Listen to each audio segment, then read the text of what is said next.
ജില്ലാ പഞ്ചായത്ത് പ്രസിഡന്റാവുന്നു. എങ്ങനെയാണ് പുതിയ പുതിയ ആളുകളെ കൊണ്ടുവരുന്ന എങ്ങനെയാണ് കാണുന്നത്? മുസ്ലിം ലീഗിനെ സംബന്ധിച്ചിടത്തോളം അതിൻ്റെ മതേതര കാഴ്ചപ്പാടിൽ ഊന്നിയുള്ള യാത്ര തുടരുകയാണ്. ആ യാത്ര തുടരുകയാണ്. പഴയ കാലം മുതൽ തന്നെ ലീഗ് എടുത്തു വന്നിട്ടുള്ള ഒരു നിലപാടാണ്. കേരളത്തിൽ ഒരു പക്ഷേ ഇന്ത്യയിൽ പല കലുഷിതമായ അന്തരീക്ഷങ്ങൾ ഉണ്ടായപ്പോൾ മതേതര പാതയിൽ ഉറപ്പിച്ച് നിർത്തിയതൊരു വസ്തുതയാണ്. അതിൻ്റെ ഏറ്റവും വലിയ ഒരു ടൈം ടെസ്റ്റായിരുന്നു ബാബരി മസ്ജിദിൻ്റെ തകർച്ചയ്ക്ക് ശേഷമുള്ള നാട്. അന്ന് ശാബ്ദങ്ങൾ എടുത്ത സ്റ്റാൻഡാണ് കേരളത്തെ ബാലൻസ് ചെയ്ത് നിർത്തിയത്. അതിപ്പോഴും തുടരുകയാണ്.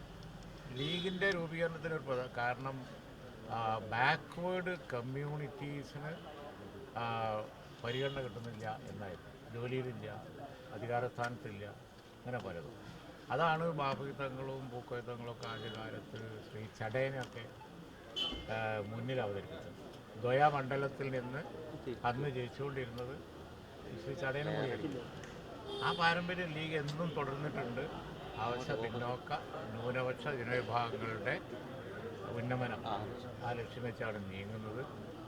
അതാണ് ബാക്ക്വേർഡ് കമ്മ്യൂണിറ്റീസിൻ്റെ ഇപ്പോൾ ഞങ്ങളോട് വിയോജിപ്പ് പറയുന്ന ചില നേതാക്കന്മാർ പോലും ഒരു കാലത്ത് ഞങ്ങൾ ഒരുമിച്ച് വർക്ക് ചെയ്തിരുന്നു എന്നൊക്കെ പറയുന്നത് മനസ്സിലായില്ലേ. ഞങ്ങൾ ബാക്ക്വേർഡ് കമ്മ്യൂണിറ്റീസിൻ്റെ ഇതിന് SC ST ബാക്ക്വേർഡ് ആദിവാസി അതിനൊക്കെ വേണ്ടി പോരാടിയ പാർട്ടിയാണ്. റിസർവേഷനൊക്കെ അതിൻ്റെ ഉദാഹരണമാണ്. കേരളത്തിലെ റിസർവേഷനൊക്കെ അതിൻ്റെ ഉദാഹരണമാണ്. ഇത്ര ഇൻടാക്റ്റ് ആയിട്ടുള്ള ഗവൺമെൻറ് റിസർവേഷൻ ജോലിയിലുള്ള വേറൊരു സ്റ്റേറ്റും ഇല്ല. അതൊക്കെ അതിൻ്റെ ഉദാഹരണമാണ്. അതൊക്കെ ഞങ്ങൾ നേടിക്കൊടുത്തതാണ്. അത് ഇനിയും ആവശ്യ പിന്നോക്ക ന്യൂനപക്ഷ ജനവിഭാഗങ്ങൾക്ക് വേണ്ടി പോരാടാൻ ലീഗ് വാദ വ്യതിചലിക്കാതെ പോകും. മതേതരത്വ ബാധ്യത ഉറപ്പിച്ചു പോകുന്നതിന് തെളിവാണ് മലപ്പുറം ജില്ലാ വൈസ് പ്രസിഡന്റ് സ്ഥാനത്തേക്ക് ഒരു അഡ്വക്കേറ്റ് വളരെ പ്രോമിസിംഗ് ആയിട്ടുള്ള യുവതി വന്നത്.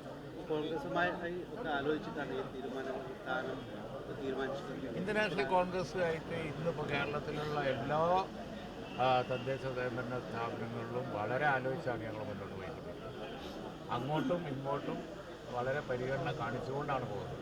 അതിൻ്റെ ഫലമാണ് ഇപ്പോൾ തെക്കൻ ജില്ലകളിലൊക്കെ ലീഗിന് നല്ല പ്രാതിനിധ്യം കിട്ടിയിട്ടുണ്ട്.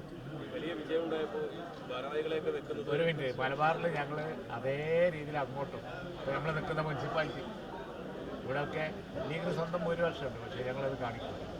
എല്ലായിടത്തും ഞങ്ങൾ ഉപസ്ഥാനങ്ങൾ സ്റ്റാൻഡിംഗ് കമ്മിറ്റി ഒക്കെ ഫസ്റ്റ് പാർട്ടി ആണെങ്കിലും കോൺഗ്രസ്സാണ്. അങ്ങനെ ഞങ്ങൾ പോയിക്കൊണ്ടിരിക്കും. ചെറിയ തർക്കങ്ങളില്ലെങ്കിൽ അത് തദ്ദേശ തെരഞ്ഞെടുപ്പ് അല്ല ആവൂലല്ലോ. എന്നാലും വലിയ തർക്കമില്ല.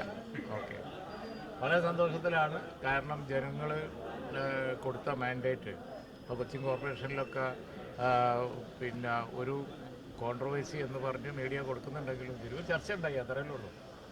അപ്പോൾ വലിയ പ്രശ്നമൊന്നും ഇല്ലാതെ ഒരു നല്ല ഉറച്ച കോൺഗ്രസ് പിന്നെ നല്ലൊരു നേതൃത്വം UDF കൊടുക്കും എന്നാണ് ഞങ്ങൾ പ്രതീക്ഷിക്കുന്നത്. കോൺഗ്രസ് ഒരു വലിയ പാർട്ടി എന്നുള്ള നിലക്ക് അതിൻ്റെ ദേശീയ തലത്തിലും സംസ്ഥാന തലത്തിലുള്ള ആ ലീഡർഷിപ്പ് അവരതിന് നേതൃത്വം അതിന് പിന്തുണ കൊടുത്തുകൊണ്ടാണ് ലീഗ് ഉള്ളത്. അവർ ശക്തമാവണം, അതാണ് ഞങ്ങൾ ആവശ്യം.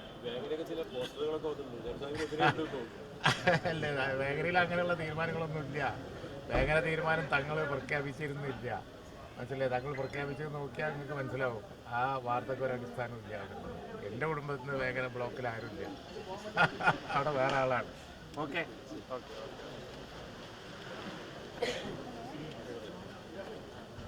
എല്ലാവരും ഇതിലുണ്ട്.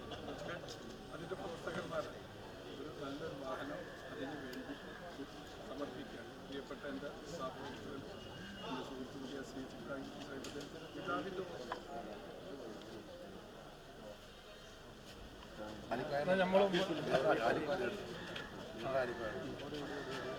മോഷണം സംസാരിച്ചിട്ട് റെക്കോർഡ് ചെയ്തോട്ടെ. നമുക്ക് ചെറിയ നിർദ്ദേശം ഒന്നുമില്ല.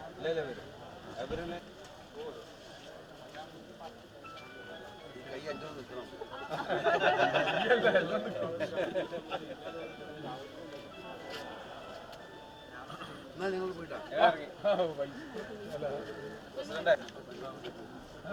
അത് ചെയ്തു ഷെരീഫേ